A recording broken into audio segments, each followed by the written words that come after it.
Hello everyone, this is रक्षा रघुवंशी और इस lecture में हम इंडियन पॉलिटी से इलेक्शन कमीशन चुनाव आयोग के बारे में डिस्कस करेंगे।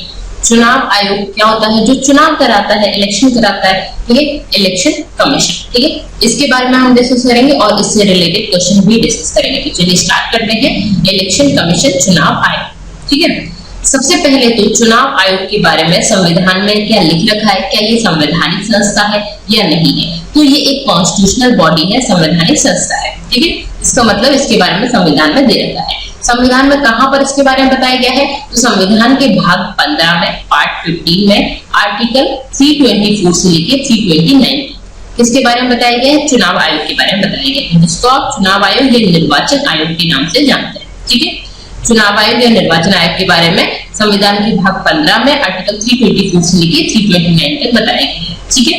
इसकी स्थापना कब हुई थी? 25 जनवरी 1950, ठीक है। 25 जनवरी 1950 को इसकी स्थापना हुई थी, 26 जनवरी से एक दिन पहले, ठीक है, गणतंत्र दिवस से एक दिन पहले, ओके, ठीक है, 25 जनवरी 1950 को। इसी दिन को हम क्या बोलते हैं? मतदाता दिवस बोलते हैं, राष्ट्रीय मतदाता दिवस, ठीक है, जिस दिन चुनाव आयोग की स्थापना हुई थी।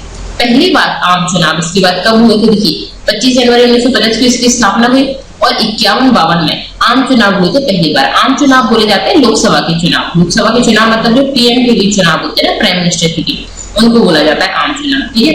पहली बार आम चुनाव कब हुए थे? 1951-52 में हुए थे, ठीक है। निर्वाचन आयोग या चुनाव आयोग एक संवैधानिक निकाय है जो कि भारत में संघ और राज्य चुनाव प्रक्रियाओं का संचालन करता है। इसका काम क्या होता है? चुनाव कराना होता है, इलेक्शन कराना काम होता है। और क्या क्या काम होते हैं? तो इलेक्शन के लिए जो जो चीजें चाहिए ना, वो सब इनके काम होते हैं। और किस किस के इलेक्शन कराते हैं? तो केंद्र के, संघ के और राज्यों के भी इलेक्शन कराते हैं। देखिए, एक होता है भारत चुनाव आयोग, जिसके बारे में हम पढ़ रहे हैं। एक होता है राज्य चुनाव आयोग। राज्य चुनाव आयोग क्या राज्यों के चुनाव कराता है? तो नहीं। देखिए, राज्यों के चुनाव मतलब कि राज्य की विधानसभाओं के चुनाव, मतलब कि जो सीएम के लिए चुनाव होते हैं वो, ठीक है। और राज्य की जो विधान परिषद होते हैं उसके चुनाव, जैसे कि देश में हमारे राज्यसभा होती है, इसी तरह से राज्यों में विधान परिषद होती है और विधानसभा होती है। लोकसभा की जैसे विधानसभा होती है, जैसे लोकसभा से आपकी पीएम चुनकर आते हैं, लोकसभा के चुनाव से, आम चुनाव से, उसी तरह से विधानसभा से सीएम चुनकर आते हैं, ठीक है। सेम इसी तरह से विधान परिषद और राज्यसभा के चुनाव होते हैं। फिर होते हैं आपके प्रेसिडेंट के चुनाव, राष्ट्रपति के, और होते हैं वाइस प्रेसिडेंट के चुनाव। ये सारे के सारे इलेक्शंस कौन कराता है? चुनाव आयोग कराता है, भारत चुनाव आयोग कराता है, ठीक है। कौन कराता है? भारत चुनाव आयोग कराता है। अब होता है एक राज्य चुनाव आयोग। राज्य चुनाव आयोग कौन से चुनाव कराता है? तो जो राज्य में म्यूनिसिपैलिटी और पंचायत होती है ना, उनके चुनाव राज्य चुनाव आयोग कराता है, ठीक है। पंचायत और म्यूनिसिपैलिटी के, ठीक है, म्यूनिसिपैलिटी नगर पालिका के चुनाव और पंचायत के चुनाव कौन कराता है? राज्य चुनाव आयोग कराता है। बाकी केंद्र सरकार और राज्य सरकार के जो भी चुनाव होते हैं ना, उन सारे कौन कराता है? तो भारत चुनाव आयोग कराता है। क्लियर है? ठीक है। अब नेक्स्ट देखते हैं कि भारत चुनाव आयोग जो है, जिसके बारे में हम पढ़ रहे हैं, इसके जो सदस्य होते हैं, पहली बात तो कितने सदस्य होते हैं? तो 3 सदस्य हैं। आज की डेट में कितने सदस्य हैं इसमें? 3 सदस्य हैं। ये कैसी बॉडी है? एक कॉन्स्टिट्यूशनल बॉडी है, जिसमें कितने मेंबर्स होते हैं? 3 मेंबर्स होते हैं। एक होते हैं चीफ इलेक्शन कमिश्नर, ठीक है, चीफ इलेक्शन कमिश्नर, मुख्य चुनाव आयुक्त, और बाकी 2 होते हैं इलेक्शन कमिश्नर, ठीक है। कौन होते हैं? 2 इलेक्शन कमिश्नर होते हैं। इस तरह से टोटल कितने लोग होते हैं? तो 3 लोग होते हैं, ठीक है। ये एक संवैधानिक संस्था है जिसमें 3 लोग होते हैं, ठीक है। इन तीनों का नियुक्ति कौन करता है?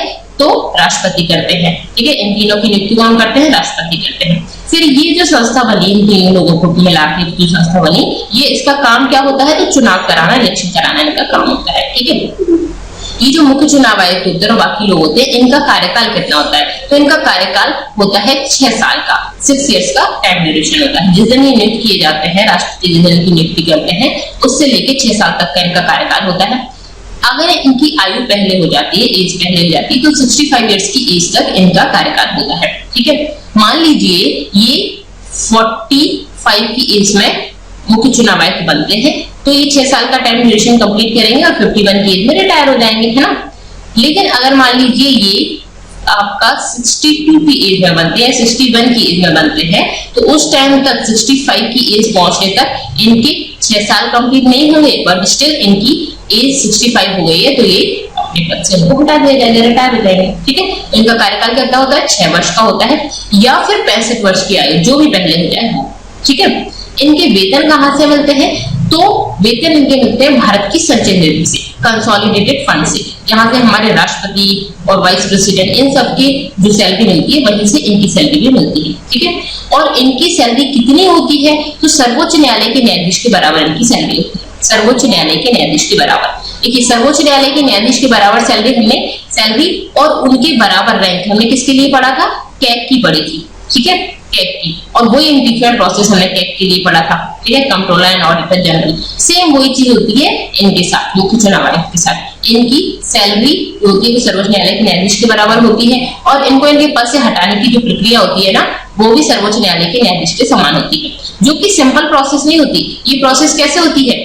जो दोनों आपकी लोकसभा और राज्यसभा है, दोनों सदन में जो विधेयक आता है वो स्पेशल मेजोरिटी से, मतलब कि 2/3 से पास होना चाहिए, ठीक है, तब इनको इनके पद से हटाया जाता है। इसके लिए कमेटी भी बैठती है। जैसे कि लोकसभा में विधेयक स्टार्ट हुआ तो लोकसभा के लोग लिखित में नोटिस देंगे, नोटिस देने के बाद उन पर पहले चेक कराया जाएगा, कमेटी बिठाई जाएगी, क्या ये जो लोग आरोप लगा रहे हैं वो सही है क्या, ठीक है। अब जो आरोप सही हो रहे हैं तो फिर इनके लिए प्रोसेस चलेगी, और प्रोसेस चलने के बाद फिर स्पेशल मेजोरिटी से पास होगा, फिर दूसरे में मेजोरिटी से पास होगा, तो दोनों सदन में इस तरह से पास होगा विधेयक, तब जाके इनके पद से हटाया जाएगा, ठीक है। तो सिंपल प्रोसेस नहीं है, ओके।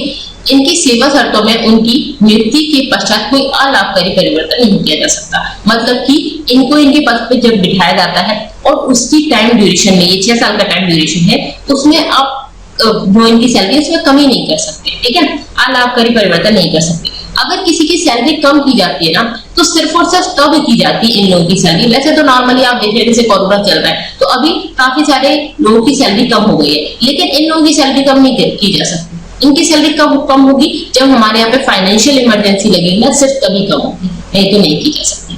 अच्छा, ये सब चीजें आपको पढ़ के, ये सारी की सारी चीजें आपको ऐसा लग रहा होगा कि इनको तो बड़े फायदे हैं यार, इम्पीचमेंट प्रोसेस हो रही है, इनकी सैलरी भी सर्वोच्च न्यायालय के न्यायाधीश के बराबर है, टाइम ड्यूरेशन भी फिक्स है, मतलब कि इससे पहले कोई हटा नहीं सकता, और हटाने के लिए प्रोसेस है वो भी काफी टफ है, ठीक है। इसका मतलब क्या है? इनको काफी सारी इंडिपेंडेंस, फ्रीडम दे रखी है। क्यों दे रखी है भाई? क्यों? ऐसी जरूरत क्या पड़ी? देखिए, अगर इनको ये पावर्स नहीं मिलेंगी, ये फ्रीडम नहीं मिलेगी, संविधान में ऐसा नहीं लिखा होगा, तो जो वाली पार्टी अभी सत्ता में है, जिस पार्टी की गवर्नमेंट है अभी, वो इन पे प्रेशर डाल सकती है कि आप हमारे हिसाब से काम करो, नहीं तो हम आपको आपके पद से हटा देंगे, ठीक है, नहीं तो हम हटा देंगे आपको, आपकी सैलरी कम कर देंगे। तो इस तरह का प्रेशर इन पर कोई ना डाल पाए, इसी के लिए ये सब चीजें की गई है। अगर ये प्रेशर डालेंगे, अपने हिसाब से काम कराएंगे, तो इलेक्शन में काफी सारे, मतलब इलेक्शन में इस तरह से बाइसिंग हो सकती है कि हमारी पार्टी को जिताओ, इस तरह से तो हमेशा एक ही गवर्नमेंट चलती रहेगी, ठीक है। तो ये सारी प्रॉब्लम्स ना हो, इसीलिए इनको ये सारी फ्रीडम दे रखी है, ठीक है। अब सर्वोच्च न्यायालय के न्यायाधीश 9th रैंक के होते हैं, ठीक है, 9th रैंक के अधिकारी, ठीक है, ओके। अब बात करते हैं, संघ व राज्य सरकारें आयोग को अपने कार्यों के निर्वहन के लिए कर्मचारी देने के लिए बाध्य है। अब केंद्र सरकार और राज्य की सरकार, अगर इस आयोग के लोग, इस आयोग के जो 30 सदस्य हैं, वो बोलते हैं कि हमें कुछ लोगों की जरूरत है, आप हमें दीजिए, तो इनको देना ही पड़ेगा, मना नहीं कर सकते, ठीक है। निर्वाचन आयोग का सचिवालय कहाँ पर है? तो नई दिल्ली में है निर्वाचन आयोग। ये चुनाव आयोग का सचिवालय कहाँ पे है? नई दिल्ली में है।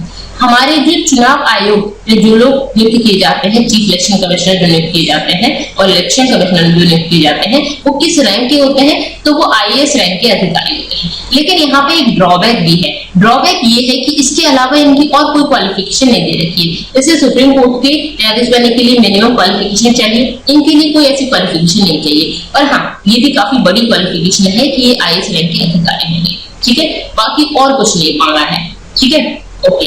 अब 61वें संविधान संशोधन अधिनियम 1989 के द्वारा वोटिंग एज जो है वो 21 से घटाकर 18 वर्ष कर दी गई थी। वेरी वेरी इंपॉर्टेंट, कई बार पूछा गया ये किस संविधान संशोधन में की गई थी? तो 61वें संविधान संशोधन में की गई थी, ठीक है। कब हुआ था ये? 1989 में हुआ था। क्या किया गया था इसमें जो वोटिंग एज है, जो वोट देने की एज है, वो 21 साल से हटा के कितनी कर दी गई थी? 18 कर दी गई थी। मतलब कि आप 18 साल के हो जाते हैं, उसके बाद आप वोट दे सकते हैं, ठीक है, किसी भी चुनाव में वोट दे सकते हैं आप। अब यहाँ पे आप देख रहे हैं कि वोटिंग एज कम कर दी गई, मतलब कि नंबर ऑफ पीपल बढ़ गए वोट देने के लिए। अब नंबर ऑफ पीपल अगर बढ़ जाएंगे तो वोटिंग ज्यादा होगी, वोटिंग ज्यादा होगी तो उसके लिए ज्यादा लोगों की जरूरत होगी। तो इससे पहले 1989 से पहले हमारे यहाँ पे एक सदस्यीय आयोग था, सिर्फ एक ही इलेक्शन कमिश्नर होता था। उसके बाद हमने क्या किया, 1989 के बाद इस टाइम पे हमने 2 और बढ़ा दिए, एक सबसे ऊपर वाला जिसको हमने चीफ इलेक्शन कमिश्नर बोला और बाकी 2 इलेक्शन कमिश्नर। ठीक है, तो अभी जो हमारा ये जो है चीफ इलेक्शन कमिश्नर, ठीक है, और इलेक्शन कमिश्नर होते हैं 2। इस तरह से जो हमारा ये इसका स्ट्रक्चर होता है, इसमें 3 सदस्य होते हैं। ठीक है, 3 सदस्य होते हैं, क्लियर है। और उससे पहले क्या होता था, इलेक्शन कमिश्नर होता था। ठीक है, ये कब किया गया था, 16 अक्टूबर 1989 को निर्वाचन आयोग 3 सदस्यीय बना दिया गया। ठीक है, 3 सदस्य बना दिया गया, उससे पहले 1 सदस्य था और कुछ समय के लिए ऐसा रखा गया था। उसके बाद वापस से फिर 1 सदस्य बना दिया गया था, फिर वापस से 1993 में इसको 3 सदस्य बना दिया गया। तो अभी आपसे कोई पूछे तो 3 सदस्यीय आयोग है आज की डेट में। ठीक है, ओके, आपने देख लिया इनका काम क्या होता है, इनका स्ट्रक्चर क्या होता है, ये देख लिया। अब हम एक क्वेश्चन पूछना है आपसे, ये क्वेश्चन है कि यहाँ पे चीफ इलेक्शन कमिश्नर ऐसा लग रहा है कि ये बड़े हैं, ठीक है, और ये लोग इनसे छोटी रैंक वाले हैं, बिल्कुल है। ठीक है, अगर इनकी ज्वाइनिंग होगी, इनका अपॉइंटमेंट होगा तो कौन करेंगे, तो प्रेसिडेंट करेंगे। ठीक है, इनका भी कौन करेंगे, इनका भी प्रेसिडेंट करेंगे। चीफ इलेक्शन कमिश्नर के लिए आपने क्वालिफिकेशन क्या देखी, IAS रैंक का अधिकारी होता है। अब इनकी नियुक्ति कैसे की जाती है, इनको कैसे किया जाता है नियुक्त, तो राष्ट्रपति इनकी सलाह पर, चीफ इलेक्शन कमिश्नर की सलाह पर इनको नियुक्त करता है। ठीक है, इनकी सलाह पर नियुक्त किए जाते हैं, क्लियर है। ठीक है, ओके। अब अगर मान लीजिए कोई एक काम आता है इनके पास, किसी एक चीज पे इनको डिसीजन लेना होता है, ये सही है या नहीं, ठीक है, तो इनमें से किसकी बात मानी जाएगी। जैसे कि मान लीजिए इलेक्शन में कोई प्रॉब्लम हो गई, प्राइम मिनिस्टर की इलेक्शन है, इलेक्शन में किसी की मिनिमम एज जो थी या जो रिक्वायरमेंट थी वो फुलफिल नहीं हो रही थी। ठीक है, ऐसा ही कुछ प्रॉब्लम आती है। ठीक है, ये बोल रहे हैं कि नहीं प्रॉब्लम कोई दिक्कत नहीं है, सब सही है, यस बोल रहे हैं। ये बोल रहे हैं कि नहीं है सही। ठीक है, और ये बोल रहे हैं कि सही है। ठीक है, ये दोनों क्या बोल रहे हैं, सही है, कोई दिक्कत नहीं है, और ये क्या बोल रहे हैं कि नहीं दिक्कत है। तो किसकी मानी जाएगी, मेजॉरिटी की मानी जाएगी। ठीक है, मेजॉरिटी की मानी जाएगी। मान लीजिए ये यस बोल रहे हैं और ये यस ना बोल के क्या बोल रहे हैं, ये नो बोल रहे हैं कि नहीं। अब किसकी मानी जाएगी, तो देखिए चीफ इलेक्शन कमिश्नर यस बोल रहे हैं तो क्या इनकी माननी चाहिए, नहीं, हमेशा मेजॉरिटी की ही मानी जाएगी। ठीक है, 3 लोग हैं मतलब कि 2 लोग जिस साइड होंगे वो फैसला होगा। ठीक है, तो हमेशा मेजॉरिटी की मानी जाएगी। ऐसा नहीं है चीफ इलेक्शन कमिश्नर है तो उनको वेटेज ज्यादा दिया जाए, बाकी लोगों को कम। तो इस चीज में जो डिसीजन होगा वो बहुमत से होगा। ठीक है, अब नेक्स्ट चलते हैं, इनके काम क्या क्या है। तो इनका काम पहली चीज तो क्या है, इलेक्शन कराना है। इलेक्शन के लिए जो चीज चाहिए होती है वो इनका काम है। तो क्या काम करते हैं, राष्ट्रपति के इलेक्शन कराते हैं, उपराष्ट्रपति के, लोकसभा के, राज्यसभा के, विधानसभा के, विधान परिषद के। ये 6 इलेक्शन आप ऑलरेडी पढ़ चुके, ये सारे के सारे इलेक्शन कराते हैं। सभी राज्य के जो सीएम होते हैं, मतलब कि जो विधानसभा के चुनाव होते हैं वो कराते हैं।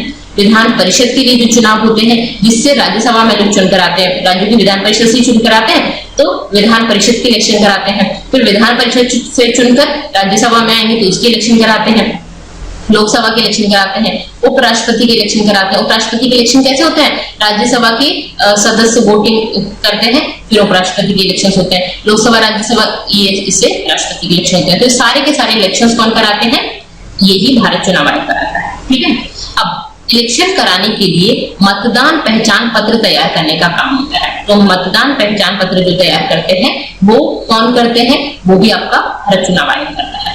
चुनाव चिन्हों का आवंटन करते हैं, जैसे कि बीजेपी का चुनाव चिन्ह है, ठीक है, कांग्रेस का है हाथ है, ठीक है, कमल है। तो ये सारे चुनाव चिन्ह का आवंटन कौन करता है, तो ये भारत चुनाव आयोग ही करता है। ठीक है, चुनाव के खर्चों की निगरानी रखते हैं। चुनाव में कितना खर्च करना है, मैक्सिमम कितना खर्च कर सकते हैं, उस खर्च पर निगरानी रखने का काम किसका होता है, भारत चुनाव आयोग का होता है। ठीक है, आचार संहिता लगाने का काम भी इन्हीं का होता है। देखिए, इलेक्शन से पहले आचार संहिता लग जाती है। आचार संहिता जब लग जाती है उसके बाद आप एक जगह पे इकट्ठे नहीं हो सकते, बहुत सारे लोग, ठीक है, इस तरह के काम नहीं कर सकते। मतलब धमकाने वगैरह का काम, इस तरह का काफी सारी चीजें होती है जो आचार संहिता के बाद नहीं कर सकते, क्योंकि पार्टी जो है वो जो अभी सत्ता में पार्टी जो चल रही है वो नई स्कीम्स, कोई बहुत ज्यादा बेनिफिशियल स्कीम्स लॉन्च नहीं कर सकती उसके बाद। तो ये सारी की सारी चीजें आचार संहिता के बाद होती है। ठीक है, और निष्पक्ष और पारदर्शी चुनाव कराने का काम इन्हीं का होता है। ये सब काम इसीलिए कराए जाते हैं कि चुनाव जो हो वो निष्पक्ष हो, पारदर्शी हो।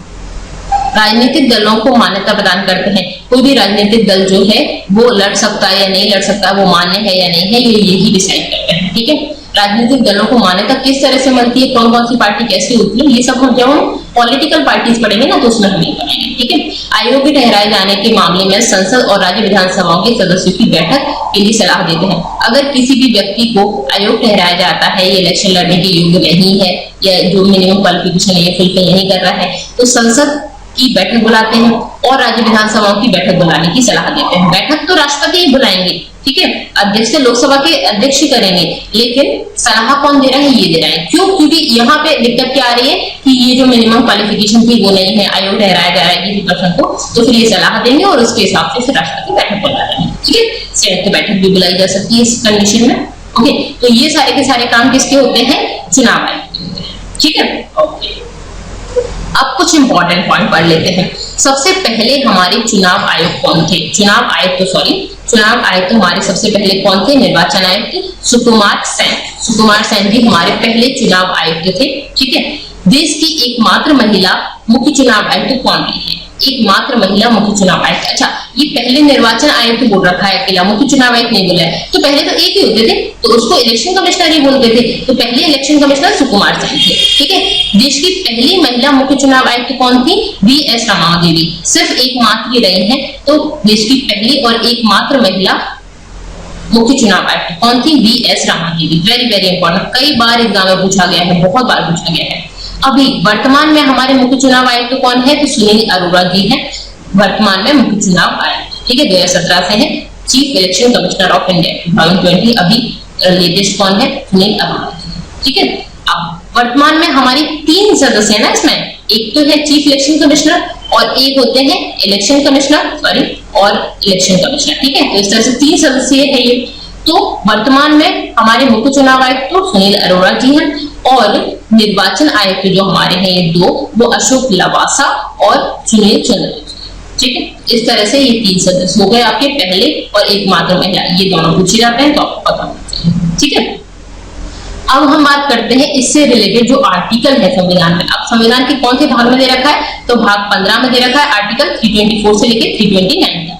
ठीक है, ये एक कॉन्स्टिट्यूशनल बॉडी है। आपको क्या क्या पता चला, संवैधानिक संस्था है, इंडिपेंडेंट बॉडी है। ठीक है, इंडिपेंडेंट है और संविधान और परमानेंट भी है। ठीक है, जब से संविधान बना तब से और आगे तक चलती रहेगी, ऐसा नहीं इनको हटा दिया जाए, इस संस्था को हटाया नहीं जा सकता। ठीक है, ये परमानेंट बॉडी है, ऐसा नहीं कि इलेक्शन कराए, इनका काम खत्म हुआ फिर इनको हटा दिया गया, नहीं, ऐसा नहीं किया जा सकता। ठीक है, अब आर्टिकल 324 में क्या दे रखा है कि चुनाव आयोग में चुनावों के लिए जो जो दायित्व है, जो जो दायित्व बता रखे हैं कि काम है, अधिक्षण, निर्देशन और नियंत्रण, जो इनका काम है वो कहां पे बता रखा है, आर्टिकल 324 में। वेरी वेरी इंपॉर्टेंट, कई बार पूछा जाता है एग्जाम में। आर्टिकल 325 में क्या दे रखा है, धर्म, जाति, लिंग के आधार पर किसी भी व्यक्ति विशेष को मतदाता सूची में शामिल न करने और इसके आधार पर मतदान के लिए आयोग नहीं ठहराने का प्रावधान। मतलब कि किसी भी व्यक्ति को हम वोट देने से मना नहीं कर सकते धर्म, जाति, लिंग के हिसाब से। ठीक है, उनके आधार पर किसी भी व्यक्ति को वोट देने से मना नहीं किया जा सकता। मतलब कि उसको मतदाता सूची में शामिल न करने से, मतलब शामिल करने से मना नहीं किया जा सकता। ठीक है, वो वोट दे सकता है। वोट देने के लिए मिनिमम क्वालिफिकेशन क्या चाहिए, 18 ईयर्स, बस ये अकेला चाहिए, 18 ईयर्स की क्वालिफिकेशन होनी चाहिए, आप वोट दे सकते हैं। ठीक है, और भारत के नागरिक हो, बाकी कुछ नहीं, पागल को, दिवालिया कुछ भी, आप वोट दे सकते हैं। आर्टिकल 326 लोकसभा और प्रत्येक राज्य की विधानसभा के लिए निर्वाचन वयस्क मताधिकार के आधार पर होगा। देखिए, लोकसभा मतलब की पीएम के लिए और विधानसभा मतलब सीएम के लिए इलेक्शन कैसे होते हैं, वयस्क मताधिकार पर। वयस्क मताधिकार क्या होता है, 18 साल की एज हो गई, आप इलेक्शन दे सकते हैं, सार्वभौमिक वयस्क मताधिकार। ठीक है, यूनिवर्सल एडल्ट फ्रेंचाइज, हमारे यहाँ पे इलेक्शन लोकसभा और विधानसभा की इसी तरह से होता है, यूनिवर्सल एडल्ट फ्रेंचाइज। ठीक है, आर्टिकल 327 इसमें क्या दे रखा है, विधायिका द्वारा चुनाव के संबंध में संसद में कानून बनाने की शक्ति है। ठीक है, विधायिका जो हमारी चुनाव के संबंध में कोई भी अगर आपको कानून बनाना है तो वो कौन बनाएगा, संसद बनाएगी। ठीक है, ये आर्टिकल 327 में दे रखा है। 328 में क्या है, किसी राज्य के विधानमंडल को इसके चुनाव के लिए कानून बनाने की शक्ति। कोई भी राज्य का विधानमंडल है वो भी चुनाव के लिए कानून बना सकता है। ठीक है, राज्य चुनाव आयोग जो काम करता है तो उसके लिए बेसिकली राज्य में विधानमंडल कानून बना सकता है। ठीक है, 329 चुनावी मामले में अदालतों द्वारा हस्तक्षेप न करने के लिए। ठीक है, चुनावी मामले में अदालतों का हस्तक्षेप किस तरह से होगा, हस्तक्षेप कर सकते हैं नहीं कर सकते, उसके लिए आर्टिकल 329 है। देखिए इलेक्शंस में जो इलेक्शन की जो प्रोसेस है, इलेक्शन में अगर कोई गड़बड़ होती है, जैसे प्रेसिडेंट की इलेक्शन है, वाइस प्रेसिडेंट की इलेक्शन है, तो इन सभी की गड़बड़ को देखने का काम किसका होता है कि यहाँ पे कोई प्रॉब्लम हुई। अब देखिए आपने यहाँ पे देखा कि कोई प्रॉब्लम हो गई, उनको वैसे सॉर्ट आउट कौन करेगा? चुनाव आयोग ही करेगा, ठीक है। चुनाव आयोग ने लेकिन देखा कि इलेक्शन हुई, उसमें काफी प्रॉब्लम हो गई, तो फिर आप कहाँ जा सकते हैं? आप सुप्रीम कोर्ट में जा सकते हैं, उसकी चेक कौन करेगा? सुप्रीम कोर्ट का, ठीक है। अब बात करते हैं, यहाँ पे हमने पूरा इलेक्शन कमीशन के बारे में सब कुछ पढ़ लिया, ठीक है। इलेक्शन कमीशन किस तरह से वर्क करता है, काम क्या क्या होते हैं, वो सब चीजें हमने पढ़ ली। अब बात करते हैं कि इसमें कौन कौन से इंस्ट्रूमेंट यूज किए जाते हैं। तो सबसे पहले देखते हैं वोटिंग मशीन। ये वोटिंग मशीन पे आप वोट देते हैं। ये जो आपको यहाँ पे दिख रहा है वोटिंग मशीन में, ये जो आपको ब्लू ब्लू कलर में दिख रही है, यहाँ पे आप प्रेस करते हैं और ये जो है ये जल जाती है, लाइट यहाँ पे ऑन हो जाती है और जिसको भी आप वोट देंगे वो यहाँ पे हो जाएगा, ठीक है। क्लियर है? ये सिंबल भी दे रखे हैं, यहाँ पे हमें पता चल जाता है। तो ये होती है वोटिंग मशीन। इसका नाम क्या है? EVM, electronic voting machine. ये जो वोटिंग मशीन है कैसी? इलेक्ट्रॉनिक। तो ईवीएम का फुल फॉर्म क्या होगा? Electronic voting machine. कई बार वनडे एग्जाम में ये फुल फॉर्म भी पूछ लिया जाता है, इलेक्ट्रॉनिक वोटिंग मशीन, बहुत बार पूछा जाता है, ठीक है। फर्स्ट टाइम ये केरल में यूज की गई थी 1982 में, पहली बार केरल में 1982 में यूज की गई थी। पहली बार विधानसभा चुनाव में कब यूज की गई थी? तो 1998 में यूज की गई थी विधानसभा चुनाव में, मतलब कि राज्यों के जो चुनाव होते हैं उसमें। ये राज्यों के सीएम के चुनाव होते हैं, विधानसभा चुनाव, ठीक है। जो ये विधानसभा के चुनाव होते हैं उससे लोग चुनकर विधानसभा में जाते हैं और विधानसभा के लोगों में से कोई भी एक जो मुखिया होता है उसको सीएम बनाया जाता है, राज्यपाल बनाते हैं, ठीक है। तो 3 राज्यों में यूज की गई थी ये पहली बार 1998 में। एमपी की 5 सीट्स पर, दिल्ली की 6 सीट्स पर और राजस्थान की 5 सीट्स पर, मतलब मध्य प्रदेश और राजस्थान की 5-5 सीट्स पर और दिल्ली की 6 सीट्स पर 1998 में पहली बार विधानसभा चुनाव में यूज की गई, ठीक है। पूरा का पूरा चुनाव ईवीएम से कराने वाला राज्य कौन सा है? पहला राज्य जिसने पूरे के पूरे चुनाव ईवीएम से कराए हैं तो गोवा है, 1999 में कराया है। बहुत छोटी सी जगह है तो याद रह सकती है आपको, सबसे छोटा राज्य हमारा, ठीक है। तो गोवा ने पूरे के पूरे इलेक्शंस ईवीएम से कराए थे पहली 1999, ठीक है। अब एक और मशीन होती है वीवीपैट, जो आजकल यूज की जाती है। यहाँ पे ये वीवीपैट में आपको ये स्क्रीन दिख रही है, यहाँ पे क्या होता है? इस स्क्रीन में आपको किसी जो जिस भी आपको सिंबल को आप चूज कर रहे हैं उस वो सिंबल आपको यहाँ पे दिख जाता है, ठीक है। यहाँ पे वो मशीन रखी हुई है, देखिए आप ये देख रहे हैं वैसी ही मशीन रखी हुई है जो आपने लास्ट वाले इमेज में देखी, ठीक है। तो यहाँ पे आप जो जिसको भी चुनते हैं, ठीक है, वो सिंबल आपको इस मशीन में यहाँ पे दिख जाएगा, मतलब कि आपको पता चल जाएगा कि आपने किस पार्टी को दिया है, क्या आपने दिया वो सही है या नहीं है, ठीक है। तो एक तरह से वेरिफिकेशन वाली मशीन है। तो इसको क्या बोला जाता है? VVPAT, voter verified paper audit track, voter verified paper audit track, ठीक है। Voter verified paper audit track very very important. इस बार 2018-19 में इसको काफी एग्जाम में पूछा गया था, ठीक है। 2018-19 के एग्जाम्स में इसका फुल फॉर्म काफी बार पूछा गया था क्योंकि अभी इलेक्शंस हुए थे हाल ही में, तो इसीलिए, ठीक है। तो 70-89 में काफी बार पूछा गया इसको, इसलिए आपको पता होना चाहिए voter verified paper audit track, ठीक है, वीवीपैट।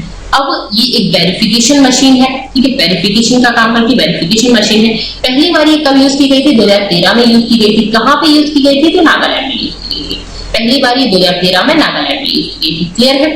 अब एक होता है नोटा, NOTA। नोटा क्या होता है? नोटा का मतलब होता है नन ऑफ द अबव, ठीक है, नन ऑफ द अबव। यहाँ पे जो आप ऑप्शन देख रहे हैं इनमें सारी जितनी भी पार्टी लड़ रहे हैं उन सभी का दे रखा होता है और लास्ट में दे रखा होता है नन ऑफ द अबव, मतलब आपको इनमें से कोई भी पसंद नहीं है ना तो आप क्लिक कर दो यहाँ पे नन ऑफ द अबव पर, किसी कोई भी नहीं, ठीक है। इसका मतलब आप किसी को वोट देना नहीं चाह रहे हैं, आपको कोई सी भी पार्टी पसंद नहीं है, ठीक है, तो नन ऑफ द अबव। इसे 2013 में छत्तीसगढ़, मध्य प्रदेश, मिजोरम, दिल्ली के विधानसभा के आम चुनाव में यूज किया गया था, मतलब कि विधानसभा चुनाव में इनको सबसे पहली बार 2013 में यूज किया गया था। कहां पे? मध्य प्रदेश, छत्तीसगढ़, मिजोरम, दिल्ली, ठीक है, मध्य प्रदेश, छत्तीसगढ़, दिल्ली और मिजोरम में। कैसे याद रहेगा? नोटा के लिए आपने मध्य प्रदेश, छत्तीसगढ़ और दिल्ली पढ़ लिया और मिजोरम पढ़ लिया। और जो हमारा ये था पहली बार विधानसभा चुनाव, इससे कब किए गए थे? वोटिंग मशीन से। तो और कहां पे किए गए थे? तो मध्य प्रदेश, राजस्थान और दिल्ली में। तो दिल्ली, मध्य प्रदेश तो इन दोनों में ही है, उसमें राजस्थान था, इसमें छत्तीसगढ़ और मिजोरम, ठीक है। मध्य प्रदेश, छत्तीसगढ़ तो आपको याद ही रहेगा एक साथ, ठीक है। लोकसभा चुनाव की जमानत राशि क्या होती है? देखिए अगर आप लोकसभा के चुनाव लड़ रहे हैं तो आपको एक जमानत राशि वहां पे सबमिट करनी होती है, मतलब इतना आपको एक तरह का पैसा सबमिट करना है कि भाई हमारी तरफ से श्योरिटी हो गई, ठीक है, उस पर्सन की। तो लोकसभा चुनाव के लिए जमानत राशि होती है 25,000, ठीक है। और SC/ST का कोई भी पर्सन है उसको 12,000 रुपए मिलता है, ठीक है। SC/ST के लिए 12,000 और जनरल के लिए 25,000। विधानसभा चुनाव की जो जमानत राशि होती है वो होती है 10,000 रुपए और SC/ST के लिए 5,000, ठीक है। ओके, अब यहाँ पे हमने सारा का सारा पूरा का पूरा जो चुनाव आयोग है उसके बारे में पढ़ लिया। चुनाव आयोग के काम क्या होते हैं वो हमने पढ़ लिया। तो चलिए अब क्वेश्चन करते हैं, भारतीय संविधान के किस अनुच्छेद में कहा गया है कि भारत में चुनाव आयोग होगा? भारत में चुनाव आयोग के बारे में किस संविधान के किस भाग में बोला गया है? तो भाग 15 में बोला गया है, पार्ट 15 में, आर्टिकल 324 से लेके 329 तक, ठीक है। तो 324 में क्या बताया गया है? चुनाव आयोग के बारे में बोला गया है कि चुनाव आयोग होगा। तो 324, तो ऑप्शन सी सही हो जाएगा आपका, ठीक है। 324 में बोला गया है, ठीक है। नेक्स्ट देखते हैं, निम्न में से कौन सा कथन गलत है? कौन सा इनमें से गलत है? अच्छा, आपको यहाँ पे और चीजें भी रिवाइज करा देते हैं कि चुनाव आयोग के बारे में 324 में बोला गया है और चुनाव आयोग कैसा है? एक संवैधानिक संस्था है, भाग 15 में बताया गया है, इंडिपेंडेंट बॉडी है, ठीक है, और परमानेंट बॉडी है, ठीक है। इसमें 3 सदस्य होते हैं, एक इलेक्शन कमिश्नर होते हैं, 2 इलेक्शन कमिश्नर होते हैं और एक चीफ इलेक्शन कमिश्नर होते हैं, ठीक है, मुख्य चुनाव आयुक्त और 2 चुनाव आयुक्त होते हैं। और ये जो तीनों है इनकी पावर सेम होती है, इनका कार्यकाल 6 वर्ष का होता है या 65 वर्ष की आयु जो भी पहले हो जाए। इनकी इम्पीचमेंट प्रोसेस सुप्रीम कोर्ट के जज के बराबर होती है, इनकी वेतन भत्ते जो होते हैं वो सुप्रीम कोर्ट के जज के बराबर होते हैं। इनकी नियुक्ति कौन कराते हैं? तो राष्ट्रपति कराते हैं, ठीक है। अब निम्न में से कौन सा कथन गलत है? लोकसभा में अहर्ता प्राप्त करने के लिए व्यक्ति की आयु कम से कम 25 वर्ष होनी चाहिए, बिल्कुल सही है। लोकसभा के लिए या प्राइम मिनिस्टर के लिए मिनिमम एज कितनी होती है? 25 ईयर्स, ठीक है। लोकसभा के लिए भी होती है और प्राइम मिनिस्टर के लिए बात करें हम तो 25 ईयर्स होती है। इसके अलावा राज्य की विधानसभा जो है उसके लिए भी 25 ईयर्स होती है। सीएम के लिए अगर हम बात करें वो भी 25 ईयर्स होती है, क्लियर है। अब प्रेसिडेंट की बात करते हैं, प्रेसिडेंट के लिए कितनी होती है? 35 ईयर्स होती है। वाइस प्रेसिडेंट के लिए कितनी होती है? 35 ईयर्स होती है, ठीक है। राज्यसभा के लिए कितनी होती है? तो राज्यसभा के लिए 30 होती है, वेरी वेरी इंपॉर्टेंट, ठीक है। राज्यों की विधान जो परिषद है उसके लिए भी 30 ईयर्स होती है, ठीक है। राज्य की विधानसभा के लिए 30 ईयर्स होती है। इसके अलावा 2 और चीजें आती है, पंचायत और म्यूनिसिपैलिटी। तो पंचायत के लिए कितनी होती है? पंचायत के लिए होती है 21 ईयर्स, ठीक है, 21 ईयर्स। और म्यूनिसिपैलिटी के लिए भी 21 ईयर्स होती है। देखिए सब ये जो है आपकी 4 बराबर ही है तो आपको याद रहेंगी, ये आपकी बराबर है, ये आपको याद रहेंगी, ये आपको राज्यसभा के हम कई बार भूल जाते हैं, याद रखिएगा, ठीक है। और पंचायत के लिए 21 ईयर्स होती है और म्यूनिसिपैलिटी के लिए 21 ईयर्स होती है। और वोट देने के लिए कितनी होती है? 18 साल। ये वोट देने के लिए कहीं के भी 18 साल, क्लियर है, ठीक है। अब बात करते हैं, एक व्यक्ति एक ही समय में लोकसभा और राज्यसभा दोनों के सदस्य हो सकता है क्या? तो कोई भी व्यक्ति एक समय में लोकसभा का सदस्य भी हो सकता है, राज्यसभा का भी सदस्य हो सकता है। इसके बारे में देखते हैं। अनुसूचित जाति अनुसूचित जनजाति से संबंधित व्यक्ति सामान्य मोहर से भी चुनाव लड़ सकता है, ना कि केवल आरक्षित सीट से, बिल्कुल सही है, ठीक है।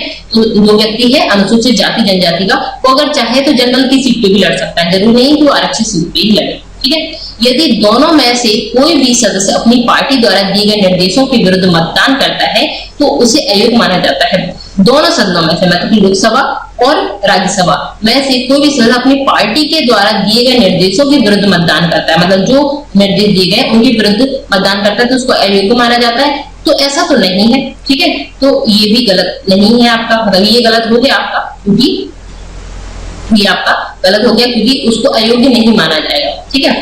अब एक ही व्यक्ति एक समय में लोकसभा और राज्यसभा दोनों का सदस्य हो सकता है। देखिए क्वालिफिकेशन तो राज्यसभा के लिए जो चाहिए वो आपकी लोकसभा के लिए भी वही चाहिए, ठीक है, क्योंकि 30 इयर्स की एज चाहिए। तो लेकिन लड़ेगा तो एक ही जगह से ना, सदस्य तो एक ही जगह का हो सकता है, या तो लोकसभा का होगा या राज्यसभा का होगा, दोनों का तो नहीं हो सकता। तो ये गलत हो गया। क्वालिफिकेशन तो राज्यसभा के लिए जो चाहिए वो फुलफिल करेगा, ऑब्वियसली लोकसभा के लिए फुलफिल होगी क्योंकि 30 इयर्स की एज चाहिए, बाकी सारी सेम ही है, ठीक है।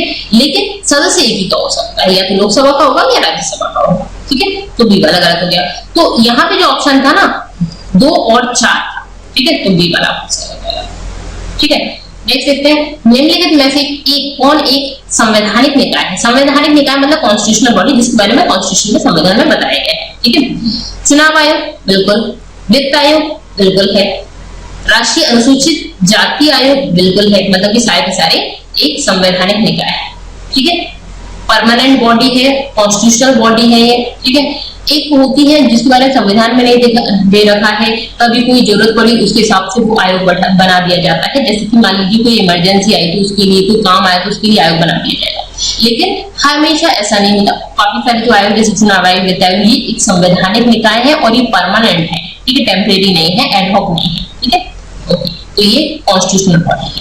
यहाँ पे हमने इससे रिलेटेड क्वेश्चन पढ़े और ये पूरा का पूरा चैप्टर हमारा कंप्लीट होता है चुनाव आयोग के बारे में। That's all for this video. Thank you so much. Thanks for watching.